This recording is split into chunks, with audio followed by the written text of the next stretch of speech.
Hi, welcome to iDream. తాజాగా జరిగిన తమిళనాడు ఎన్నికలు ఫలితాలు వచ్చిన తర్వాత మొత్తం దేశాన్నే షేక్ చేశాయి. ఎందుకంటే అక్కడ విజయ్ స్థాపించిన టీవీకే పార్టీ అందరికంటే ఎక్కువ స్థానాలు గెలుచుకొని ఇప్పుడు కొంత బలం అవసరమవుతుంది, ఒక 10 స్థానాల వరకు. అయితే అవి చాలా ఈజీ విజయ్కి. త్వరలో విజయ్ ఖచ్చితంగా అక్కడ సీఎం కాబోతున్నారు. ఈ నేపథ్యంలో విజయ్ గారి తండ్రి ఎవరైతే ఎస్ఏ చంద్రశేఖర్ గారు ఉన్నారో వారితో కలిసి వారి సినిమాలకి కో డైరెక్టర్గా పనిచేసిన సీనియర్ డైరెక్టర్ కనగల విజయ్ కుమార్ గారు ఈరోజు మనతో స్టూడియోలో ఉన్నారు. వారు ఇప్పుడు విజయ్ గారు ఎవరైతే మనం సీఎం కాబోతున్నారో ఆయన్ని చాలా చిన్న వయసులో చూసిన వ్యక్తి అయినా వాళ్ళ నాన్నగారితో కలిసి పనిచేసిన వ్యక్తి. సో ఈరోజు కనగల విజయ్ కుమార్ గారు ఆ మూమెంట్స్ గురించి, చిన్నప్పుడు విజయ్ ఎలా ఉండేవారు, వారి ఫాదర్ ఎలా ఆలోచించేవారు, ఇలాంటి విశేషాలన్నీ మనకు తెలియజేస్తారు. హాయ్ సార్, నమస్తే. నమస్తే అండి సార్, తమిళనాడు ఎన్నికల ఫలితాలు అసలు ఒక రకంగా చాలా మంది ఊహించనిది, ఒక అనూహ్యం, అద్భుతం, మహాద్భుతం అండి. మనకి రికార్డు పవన్ కళ్యాణ్ అనుకున్నాం. పవన్ కళ్యాణ్ గారిని మించిన రికార్డు అది. ఒక 2 సంవత్సరాలు 2 నెలల్లో పార్టీ స్థాపించి సో అంత అద్భుత విజయం సాధించడం అంటే మామూలు విషయం కాదు. ఎన్టీఆర్ గారు, ఎంజీఆర్ గారి తర్వాత విజయ్ అంటే విజయే. అయితే విజయ్ తండ్రి గారు ఎస్ఏ చంద్రశేఖర్, ఆయన దర్శకుడు. ఎస్ఐ చంద్రశేఖర్ గారి మామగారు నీలకంఠం గారని విజయ స్టూడియోలో ఫ్లోర్ ఇన్ఛార్జి. ఓకే. సో నీలకంఠం గారి అమ్మాయిని చేసుకున్నారు ఈయన, విజయ్ తండ్రి గారు. సో వాళ్ళ సుపుత్రుడు విజయ్. ఎస్ఐ చంద్రశేఖర్ గారు తమిళ్లో ఫస్ట్ సినిమా ఒకటి డైరెక్ట్ చేశారు, అవళవరు పచ్చకొళందే అని. ఆ అవళవరు పచ్చకొళందిని తెలుగులో తీయటానికి విజయవాడ నుంచి ఒక ప్రొడ్యూసర్ వచ్చాడు. సో ఆ సినిమాకి మోదుకూరి జాన్సన్ గారు రైటర్. ఓకే. సో నేను అప్పుడు సినిమా ఫీల్డ్ విరమించుకుని గుంటూరులోనే ఉన్నా. పాత గుంటూరులో ఉన్నా, నా నివాసం పాత గుంటూరులో. సో నేను వాకింగ్ అలా వస్తూ ఉంటే ఒక కారు నన్ను క్రాస్ చేసి వెళ్ళి అంబాసిడర్ మళ్ళీ వెనక్కి వచ్చింది. అందులో మోదుకూరి జాన్సన్ గారు ఉన్నారు. ఏమయ్యా జయకుమార్, ఏం చేస్తున్నావు, ఇక్కడ ఉన్నావు అని అన్నాడు. ఏంటండి అన్న, నీకోసం మెడ్రాస్లో వెతుకుతున్నావయ్యా, నువ్వు ఇక్కడ ఉన్నావేంటి అని అన్నాడు. దేనికండి అన్న, ఒక తమిళ్ డైరెక్టరు తెలుగులో సినిమా చేస్తున్నాడు, ఆయనకి తెలుగు రాదు కాబట్టి తెలుగు తెలిసిన నీలాంటి కో డైరెక్టర్ ఒకడు కావాలనుకుంటే నీ పేరు చెప్పాను నేను, నిన్ను మెడ్రాస్లో వెతుకుతున్నాను, నువ్వు ఇక్కడ బయట ఉన్నావు అని అన్నాడు ఆయన. ఆ విధంగా మోదుకూరి జాన్సన్ గారి ద్వారా మళ్ళీ నేను ఇండస్ట్రీకి వచ్చా. ఇండస్ట్రీకి వచ్చి ఎస్ఏ చంద్రశేఖర్ గారితో కూర్చొని సబ్జెక్ట్ అంతా డిస్కస్ చేసుకుని అవళవరు పచ్చకొళందే తెలుగు వెర్షన్ అనమాట. ఓకే. సో ఆ ప్రొడ్యూసర్తో పాటు ఎస్ఏ చంద్రశేఖర్ గారి ఫ్రెండ్ ఒక ముస్లిం, ఆయన కూడా జాయిన్ అయ్యాడు. దానికి అల్లరి వయసు అని పేరు పెట్టాం. Jayachitra heroine, Murali Mohan hero. అది గుంటూరులోనే షూటింగ్ పెట్టాం. గుంటూరులో ఆ ప్రొడ్యూసర్స్కి, విజయవాడ ప్రొడ్యూసర్స్కి స్నేహితులు వాళ్ళంతా ఉన్నారు, అక్కడ సౌకర్యంగా ఉంటుంది, వాళ్ళ హెల్ప్ కూడా ఉంటుందని గుంటూరులో షూటింగ్ పెట్టాం. గుంటూరులో షూటింగ్ పెట్టేటప్పుడు అక్కడ ఒక హోటల్లో ఎస్ఏ చంద్రశేఖర్ దిగారు. నేను లోకల్ కాబట్టి నా ఇంట్లో నేను ఉన్నాను. ఎస్ఐ చంద్రశేఖర్ గారు ఫ్యామిలీతో పాటు వచ్చారు. ఆయన ఫ్యామిలీతో వచ్చారు. అప్పుడు వాళ్ళ అబ్బాయి ఇంతప్పుడు చూశాను నేను విజయ్ని ఇంతప్పుడు చూశాను. సో అంతప్పుడు చూశాను అని అంటే ఇప్పుడు నాకు ఎంత వయసు అని అనిపిస్తుంది ఇప్పుడు. సో నా కళ్ళ ముందు పెరిగి అతను ఇంత వాడే దగ్గర ఒక 50 years ఉంటాయి అనుకుంటా తనకి ఇప్పుడు. సో తమిళనాడు స్టేట్కి సీఎం రేంజ్లో ఎదిగిపోయాడు అని అంటే నేను నమ్మలేకపోతున్నాను నేను. సో అంత రేంజ్కి వచ్చాడంటే ఇది పవన్ కళ్యాణ్ గారి కన్నా మించినటువంటి రికార్డు ఇది.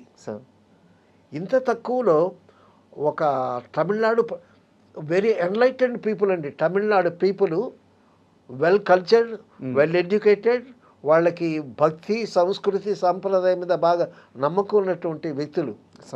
సో అటువంటి వ్యక్తులు అభిమానాన్ని చొరగొని అసలు ఎంత పర్సెంట్ 85% పోలయ్యాయంటండి ఓట్లు. కొన్ని చోట్ల అయితే 90% పోలయ్యాయంట. అవును. సో అది ఈయనకి పెద్ద ప్లస్ పాయింట్ అయింది. ఇక్కడ ఏంటంటే ఎస్ఐ చంద్రశేఖర్ గారు, ఆయన మిస్సెస్ వాళ్ళు క్రిస్టియన్స్.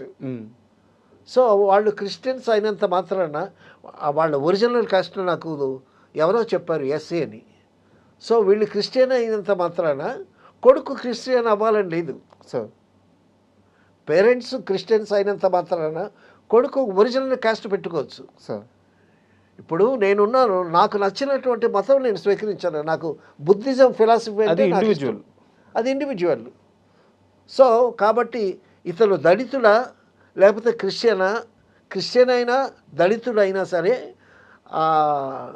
డౌన్ ట్రాడన్ క్లాసెస్ వాళ్ళని బాగా మొబిలైజ్ చేశాడని చెప్పుకోవచ్చు. సార్ తర్వాత అసలు ఆయనకి అంటే ఈ క్యాస్ట్ రీజన్ ఇవన్నీ పక్కన పెడితే సార్ లేదండి, వాటర్స్కి ఉంటుందండి. నేను చెప్పేది ఏంటంటే మాస్ రూరల్ పీపుల్ ఉంటారు కదా సార్, అవునవును, వాళ్ళల్లో ఈయన మీద ఉండే క్రేజ్ ఉంటుంది సార్. అదే వాళ్ళని ఉత్తేజపరిచేటటువంటి అద్భుతమైనటువంటి స్పీచెస్ చేసుంటాడు. సో అతని స్పీచెస్లో ఒక నిజాయితీ కనిపించుండొచ్చు. తర్వాత అతనికి అసలు తమిళ సూపర్ స్టార్ కదండి విజయ్ ఇప్పుడు.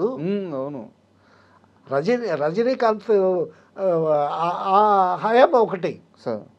ఇప్పుడు తమిళ సూపర్ స్టార్ విజయ్ కదా. అవును సార్. అయితే మీరు ఆ వయసులో చూశారు కదా, మీరు చూసినప్పుడు ఎలా ఉండేది ఆయన ప్రవర్తన? అంటే అల్లరిగా ఉండేవారా, చాలా స్టేబుల్గా ఉండేవారా? ఏదన్నా మీరు గమనించి అంటే అప్పుడు నేను చూడటమే, తర్వాత నాకు వాళ్ళ ఇంటికి వెళ్ళటం కానీ అబ్బాయిని చూడటం కానీ నాకు తటస్థించలేదు. అయితే ఏంటంటే అంత చిన్న వయసులో చూశాను నేను. అంత little drops of make the mighty ocean అని, నీటి బిందువులే మహాసముద్రం అవుతాయండి. ఆ చిన్నతనం నుంచి పెరిగి తమిళనాడు ఎడ్యుకేషన్ చాలా బాగుంటుందండి. తమిళనాడులో ఎడ్యుకేషన్ చాలా బాగుంటుంది. సో ఆ తమిళనాడులో చదువుకున్నటువంటి చిన్నపిల్లలతో మనం ఇంగ్లీష్ మాట్లాడలేము. సో జయలలిత గారు ఎంత అద్భుతంగా ఇంగ్లీష్ మాట్లాడింది. ఒరేషియస్ స్పీకర్ ఆవిడ. సో అంత చక్కగా చదువుకుని ఫాదర్ బాగా అమితాబ్ బచ్చన్తో సినిమా డైరెక్ట్ చేశాడు ఎస్ఏ చంద్రశేఖర్ గారు. సార్ యాక్చువల్గా అక్కడికే రాబోతున్నాను. మీరు ఆయనతో కలిసి పనిచేశారు కాబట్టి, అంటే ఒక కొడుకు ఇంత సక్సెస్ అయ్యాడంటే తండ్రి కూడా ఆ నిబద్ధత లేదా ఆ తెలివితేటలు డెఫినెట్గా ఖచ్చితంగా ఆ పెంపుదలలో ఆ పెంపకంలో ఉంటాయి కదా. అవును. సో ఎస్ఐ చంద్రశేఖర్ గారి మైండ్ సెట్ ఎలా ఉండేది, ఆయన ఆలోచన ఎలా ఉండేది? ఆయన చాలా షూడ్గా ఉంటాడండి మనిషి. ఒకసారి ఈ అల్లరి వయసు సినిమా చేస్తుండేటప్పుడు ప్రొడ్యూసర్కి ఈయనకి ఏదో చిన్న స్ప్లిట్ వచ్చింది. సడన్గా లేచి వెళ్ళిపోయాడు. సో సినిమా మధ్యలో వెళ్ళిపోతే ఇక సినిమా ఆగిపోద్ది. తర్వాత ఆలోచించి మళ్ళీ వచ్చి మళ్ళీ టేకప్ చేసి ఆ సినిమా ఫినిష్ చేశాడు. ఓకే. సో అల్లరి వయసు సినిమా డైరెక్టర్గా, తెలుగులో డైరెక్టర్గా ఒక డైరెక్టర్ అనిపించుకున్నాడు. అంతకుముందు తమిళ్లో అవళమూరు పచ్చకొడ అక్కడ డైరెక్టర్ అనిపించుకున్నా కూడా జగపతి పిక్చర్స్ రాజేంద్ర ప్రసాద్ గారి సినిమాకి కో డైరెక్టర్గా పనిచేశాడు మళ్ళీ ఆయన. అవునా? డైరెక్టర్ని అనిపించుకున్నా కూడా మళ్ళీ వెంటనే సినిమాలు రాకపోవచ్చు కదా, మళ్ళీ కో డైరెక్టర్గా చేశాడు ఆయన. చాలా స్ట్రగుల్ పడి పైకి వచ్చిన ఫ్యామిలీ. డెఫినెట్గా. తర్వాత ఎస్ఏ చంద్రశేఖర్ గారు is a very good writer. ఆయన తమిళ్లో అన్ని డైలాగులు రాసుకుంటాడు, దాన్ని తెలుగులో ఎలా రాయాలో చెప్పమంటాడు మనల్ని. సో ఆయన కూడా చాలా స్ట్రగుల్ పడి, ఏమంటే క్రిస్టియన్ ఫ్యామిలీ, దళితుల ఫ్యామిలీ అంటే జనరల్గా మిడిల్ క్లాస్లో ఉంటాయి, లోవర్ మిడిల్ క్లాస్ అయి ఉంటాయి. సో ఆ విధంగా తర్వాత ఆయన మిస్సెస్ సింగరు, ఎస్ఏ చంద్రశేఖర్ గారి మిస్సెస్ సింగరు. ఆ మిస్సెస్ బ్రదర్ కూడా సింగరే. వాళ్ళకు ఒక మ్యూజిక్ టీం ఉంది. ఓకే. సో వాళ్ళకి ఏంటంటే ఒక సినిమా దర్శకుడు, వాళ్ళ ఇంట్లో పాటలు పాడేవాళ్ళు, వాళ్ళకు ఒక మ్యూజిక్ టీము, ఆర్ట్ అంతా ఇంట్లో ఉంది. సో ఆ ఫ్యామిలీలోంచి వచ్చినటువంటి వ్యక్తి ఒక వటుడై ఇంతంత ఎదిగి ఈరోజు రజనీకాంత్ గారు ఉంటుండగా కూడా అతని సినిమాలు అద్భుతంగా ఆడాయి. ఇప్పుడు ఆయన సూపర్ స్టార్ అయ్యాడంటే వ్యక్తిగా ఆ కుర్రాడి పరిశ్రమ ఎంత ఉంటుందో, ఆయన కృషి, ఆ కుర్రాడి కృషి ఎంత ఉంటుందో, కసి ఎంత ఉంటుందో, ఎంత నేర్చుకున్నాడు, ఎంత చదువుకున్నాడు. సో ఇవన్నీ ఆయనకి సంక్రమించి. సార్ మీరు సినిమా మనిషి కాబట్టి మీరు తమిళ సినిమాని, తెలుగు సినిమాని చాలా కాలం పాటు దగ్గర నుంచి చూసిన మనిషి, పనిచేసిన మనిషి. అయితే విజయ్ గారు ఈరోజు సీఎం స్థాయికి వచ్చారు. ఇంత అద్భుతమైన విజయం. ఇలాంటి నేపథ్యంలో విజయ్ గారి కెరీర్ తొలినాళ్ళలో ఆయనకు బాగా సపోర్ట్ చేసిన కెప్టెన్ విజయకాంత్ గారి గురించి మాట్లాడుకోవాలి. విజయ్ గారిని కెప్టెన్ విజయకాంత్తో ఎస్ఐ చంద్రశేఖర్ గారు సినిమాలు తీశాడు. సినిమాలు తీసి ఆయన పెద్ద ఆర్టిస్ట్ అయ్యాడు అక్కడ. అవును, విజయ్ అంటే చాలా వాత్సల్యం ఉంటాయి ఆయనకి విజయకాంత్. డెఫినెట్గా. సో విజయకాంత్ సక్సెస్లో ఆయన కెరీర్లో ఎస్ఐ చంద్రశేఖర్ గారి బాగా ఉంది. సో ఎస్ఐ చంద్రశేఖర్ గారు సొంతంగా కథలు తయారు చేసుకుని సొంతంగా ఎక్స్పెరిమెంట్స్ చేస్తూ నానా తిప్పలు పడ్డాడు ఆయన. తిప్పలు పడి మరి కొడుకుని చదువుకించుకుంటూ వాళ్ళ ఫ్యామిలీలో ఒక మ్యూజిక్ టీముని దాన్ని కూడా సపోర్ట్ చేయాలి కదా ఆయన. సో ఇటువంటి అట్మాస్ఫియర్లోంచి వచ్చినటువంటి విజయ్ గొప్ప విజయం. అసలు పేరు విజయ్ అని పేరు పెట్టడమే చాలా గొప్ప విషయం. ఆ పేరులోనే విజయ్ ఉంది. సో తర్వాత నేను ఒక చిన్న ప్రశ్న ఇస్తాను, దానికి సమాధానం చెప్పండి. మీకు అన్నింటికన్నా మీకు ఇష్టమైంది ఇది? అంటే వస్తువా మనిషా? వస్తువా, మనిషో, సముద్రమో, దేశమో? మా నాన్నగారు. మీ నాన్నగారు. మీ పేరేంటి? రాజా. రాజా. మీ పేరు కన్నా మీ నాన్నగారు ఇష్టమా మీకు? అంతే. మీకు కానీ ఎవరికైనా సరే వాళ్ళ పేరే ఇష్టం. ఎవరికన్నా పేరు పెంటయ్య అని పెట్టారనుకోండి, ఆ పేరు వాడికి ఇష్టం. అది నిర్విధాంశం, అది యూనివర్సల్ ట్రూత్. మనం ఎక్కువగా ఇష్టపడేది మన పేరుని. That is a philosophy. సరే, మీరు మీ నాన్నగారిని ఇంకెక్కువగా ప్రేమిస్తున్నారు కాబట్టి అది మీ వ్యక్తిగతం అనుకోండి. అలాగా ఆ విజయ్ అని పేరు పెట్టడం, ఆ విజయం సాధించడం, అది ఒక కోఇన్సిడెన్స్. ఇక్కడ ఏమైందంటే ఇప్పుడు ఆయనకి యూత్ని బాగా బాయిల్ చేశాడండి. బాగా యూత్ని బాగా వెనకేసుకొచ్చాడు. తర్వాత తను చెప్పవలసినటువంటి విషయాల్ని చాలా క్లారిటీగా చెప్పాడు. నేను ఏమేమి చేస్తాను ఫ్యూచర్లో అనేటటువంటి విషయాలతో చాలా క్లారిటీ ఇచ్చాడు. క్లారిటీ ఇచ్చాడు. ఒక విజన్ ఉంది. ఈ గాట్ వన్ విజన్. తర్వాత తనకు ఒక టీం ఉంది. ఆ టీంలో మంచి సీనియర్స్, అడ్వైజర్స్ డెఫినెట్గా ఉంటారు.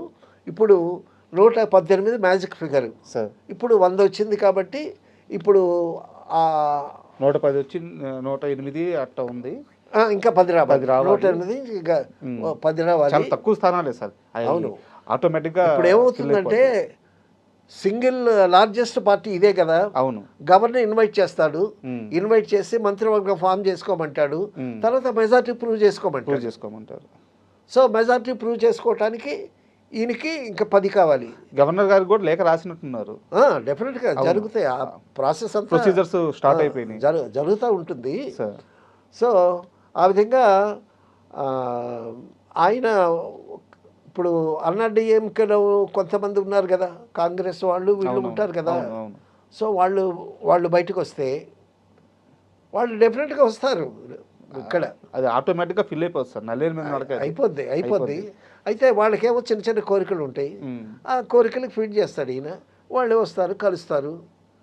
అయితే ఒక సినిమా వ్యక్తిగా చెప్పండి, మీరు అంటే చాలా సంవత్సరాలు సినిమాతో ట్రావెల్ అయిన మనిషి, ఒక సినిమా వ్యక్తి, ఒక సినిమా నటుడు, ఒక సినిమా స్టారు ఆ సీఎం పీఠం మీద ఉన్నప్పుడు ప్రతిసారి అద్భుతాలు జరిగినాయి. మన దగ్గర ఎన్టీఆర్ గారు కానీ, డెఫినెట్గా ఎంజీఆర్ గారు, మేము అక్కడ ఎంజీఆర్ గారిని చూసాం, కరుణానిధి గారిని చూసాం, అవును, జయలలిత గారిని చూసాం, ఇక్కడ ఇప్పుడు మన ఎన్టీఆర్ని చూసాం, అవును, రీసెంట్ ఎలక్షన్స్లో పవన్ కళ్యాణ్ గారిని చూసాం, ఇప్పుడు ఇక్కడ విజయ్ గారిని చూస్తున్నాం. తర్వాత అండి ఈ మార్పు ఒక విధంగా యూత్లో అవేర్నెస్ తీసుకొస్తుందండి సార్. ఎందుకంటే ఈ పాత జనరేషన్స్, పాత పద్ధతులు, ఆ పాత రాజకీయాలు పోవాలి. రాజకీయం అంటే కొన్ని కుటుంబాలకే పరిమితమనే అది ధోరణి, కుటుంబ రాజకీయాలు కాకుండా ఎవరైతే ప్రజలకు మేలు చేస్తాడో వాడిని ఎన్నుకునేటటువంటి పరిస్థితులు రావాలి. అటువంటి అవేర్నెస్ యూత్లో ఇప్పుడు వస్తుందని మనం ఆశించవచ్చు. సార్ కాబట్టి ఈ రాజకీయాలు అనేటటువంటి అది యూత్ హస్తగతం చేసుకొని సమాజాన్ని ముందుకు నడిపించేటటువంటి ధోరణి కోసం మనం ఎదురు చూడాలి. ఆ విధంగా యూత్ని ఎంకరేజ్ చేసి యూత్కి మంచి ఇది ఇచ్చాడు విజయ్. సో ఇదేంటి, ఆ విధంగా యూత్కి నమ్మకం కలిగించడమే కాకుండా ఈయనకి ఆల్రెడీ స్టార్డమ్ ఉంది. అమ్మో, అది సూపర్ స్టార్డమ్ ఉంది. అవును. సో ఈ ఫ్యాన్ మెయిల్ తర్వాత యూత్ వాళ్ళంతా ఒక్క యూత్నే కాన్సన్ట్రేట్ చేసినంత మాత్రాన ఇంత విజయం రాదండి. సో ఓటర్స్ అందరినీ కూడా వాళ్ళకి మంచి అభయం ఇచ్చి తను చేయటువంటి కార్యక్రమాల మీద ఒక క్లారిటీ ఇచ్చి ఆ విధంగా ఓటర్లలో గొప్ప నమ్మకాన్ని కలుగు చేసుకున్నందువల్లే ఇంత గొప్ప సక్సెస్ వచ్చింది. Sir thank you very much sir. ఎందుకంటే మీలాంటి పెద్దలు వారి కుటుంబంతో వారి తండ్రి గారితో కలిసి పనిచేసిన వ్యక్తి కాబట్టి మీకు కొన్ని అనుభవాలు ఉంటాయి, అవి తెలుసుకోవాలని అడిగాను. చాలా గొప్పగా చెప్పారు. Thank you very much. Thank you. And for more videos, Please subscribe to iDream channel. Subscribe to iDream Media. Please subscribe to iDream. Please subscribe to iDream. Please subscribe iDream. And please subscribe to iDream. For more videos, subscribe to iDream. please like, share and subscribe to the channel. Congratulations, iDream. Subscribe to iDream. Subscribe to iDream. So subscribe to iDream Media. iDream ki iDream team andarki huge congratulations. Please subscribe iDream Media. Please subscribe to iDream. Subscribe iDream. Please subscribe to iDream. iDream అంటే నా కళల ఛానల్ను subscribe చేసుకున్న నోరు తిరుగుతలేదు, మీరైతే గంట గుర్తు కొట్టండి. For more such videos, please subscribe to iDream. Subscribe to iDream. Please subscribe to iDream. Please subscribe iDream Media. Please do subscribe to iDream. Please subscribe to iDream Media. For best entertainment and information, please subscribe iDream. And don't forget to subscribe to iDream.